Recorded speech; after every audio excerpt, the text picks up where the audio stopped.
हरि ओम तत्सत। ओम नमोस्तु अनंताय सहस्रमूर्ति सहस्रपादाक्षि शिरोरुभावे सहस्र नामने पुरुषाय शाश्वते सहस्र कोटि युगाने नमः।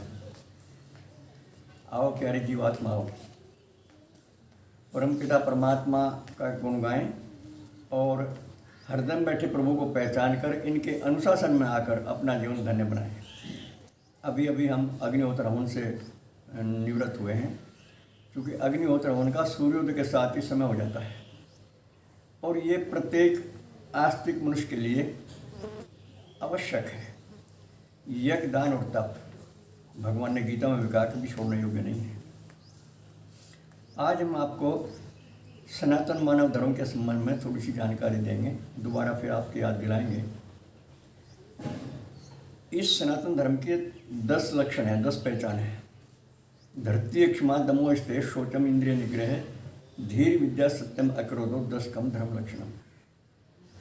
जब तक कोई भी मनुष्य धर्मों के इन रहस्यों को जानकर, इन्हें सुनकर, इनका मनन करके इनका प्रयोग नहीं करता, तब तक उसे न धर्म के रहस्यों का ज्ञान हो, न अपना ही ज्ञान हो और न परमात्मा का ही ज्ञान हो। बहुत प्यार की बातें हैं, बड़े ध्यान से सुनने की बातें हैं।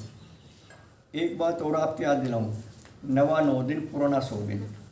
हमारा जो पुराना ज्ञान है, सबसे पुराना ज्ञान वेद का ज्ञान है और संसार के रास्ते ही परमात्मा सबसे पहले वेदों को प्रकाशित करते हैं।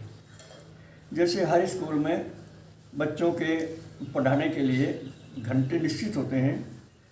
पहला घंटा कौन से विषय का, दूसरा घंटा कौन से विषय का, तीसरा घंटा कौन से विषय का, इस प्रकार लगभग 8 घंटे होते हैं और ये क्रम प्राइमरी से शुरू हो जाता है और फिर मिडिल, इंटर और कॉलेज तक में यही क्रम चलता है।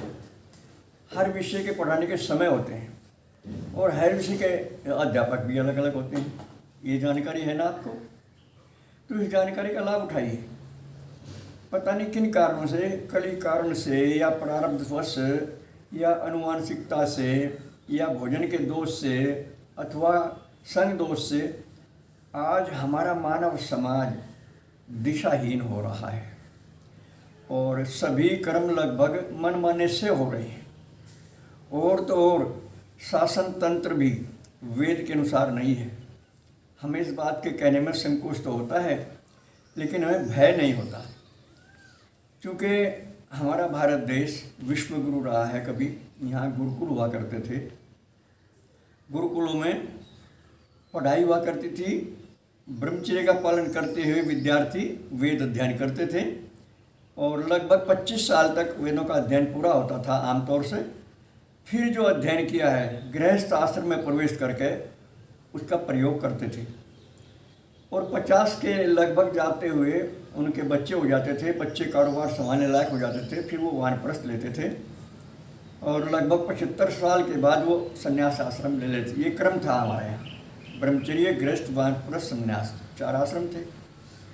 लेकिन जब से हमारे देश पर विदेशी शासन हुआ है, उसका इतना कुप्रभाव आज भी हम देख रहे हैं। शासन तंत्र भी संभल नहीं रहा है।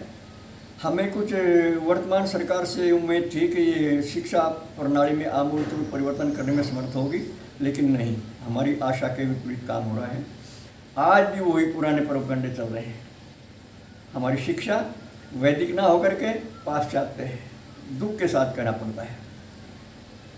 तो हम भगवान से प्रार्थना करते हैं कि हे प्रभुदेव, हमारे इस विवेकवान समाज में मनुष्यों की संख्या बढ़े और सभी अपने को एक आदर्श जीवन लेकर चलें, दूसरों से कहने के बजाय स्वयं करके दिखाएं।